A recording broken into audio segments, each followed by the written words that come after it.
Un œil, une cité des anges apocalyptiques, des créatures et des créateurs en fin de règne, et des larmes dans la pluie. Il y a des films qu'on ne présente plus, et pourtant on va vous le présenter quand même, le visionnaire Blade Runner de Ridley Scott. Et il revient de loin celui-là. En effet, lors de sa sortie américaine en juin 1982, le film peine à s'imposer face à la concurrence. Un peu mieux reçu en France où il dépasse les 2 millions d'entrées, Blade Runner est cependant considéré comme un échec jusqu'en 1990, où il est redécouvert à la faveur de la projection dans un festival d'une version non finalisée envoyée par erreur par un employé de la Warner. Cela permet à Ridley Scott de sortir son Director's Cut en 1992 avant d'y revenir encore en 2007 pour un ultime montage appelé Final Cut. Désormais entré dans la légende, Blade Runner marque par sa vision désabusée de l'avenir, et notamment par la foisonnante jungle urbaine d'un Los Angeles de 2019, pas aussi anachronique qu'on pouvait l'espérer.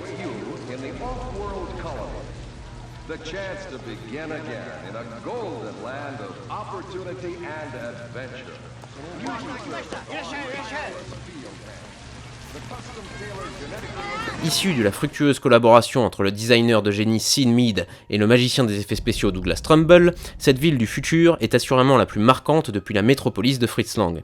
En adaptant librement la nouvelle Les androïdes rêvent-ils de moutons électriques de Philip K. Dick, Ridley Scott s'intéresse aux êtres artificiels, ici appelés réplicants, et aux questionnements existentiels qu'il ne manque pas de faire ressurgir.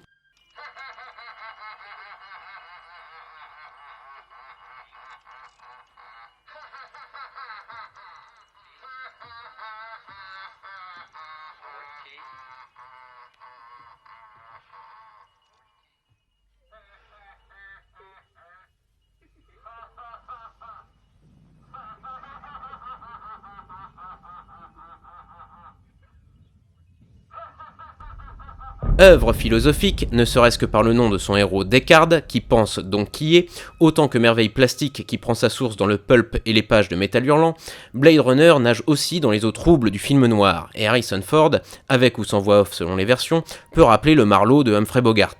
Bon, niveau charisme, on n'y est pas vraiment, et Ford, malmené par son réalisateur et visiblement à côté de ses pompes, n'a jamais caché ses réserves sur un rôle qu'il reprendra sans beaucoup plus de conviction 35 ans plus tard. En plus, il se fait voler la vedette par Rutger Hauer.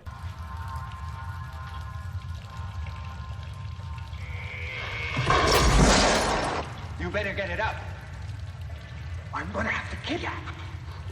Unless you're alive, you can't play, and if you don't play...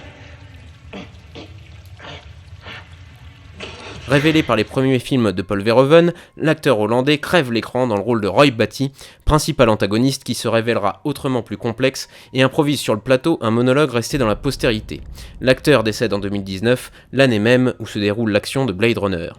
Nous n'avons même plus le temps d'évoquer l'esthétique pubarde du brillant chef-opérateur Jordan Cronenweth, la bande originale immortelle de Vangelis ou la pierre apportée à l'édifice du cyberpunk, sous-genre de la science-fiction encore à naître, cela dit bien l'effervescence créative de Blade Runner, film précurseur et pourtant empreint d'une nostalgie inattendue. Un lent poème conjugué au futur antérieur dont on regretterait presque qu'il se termine, mais bon, c'est notre lot à tous.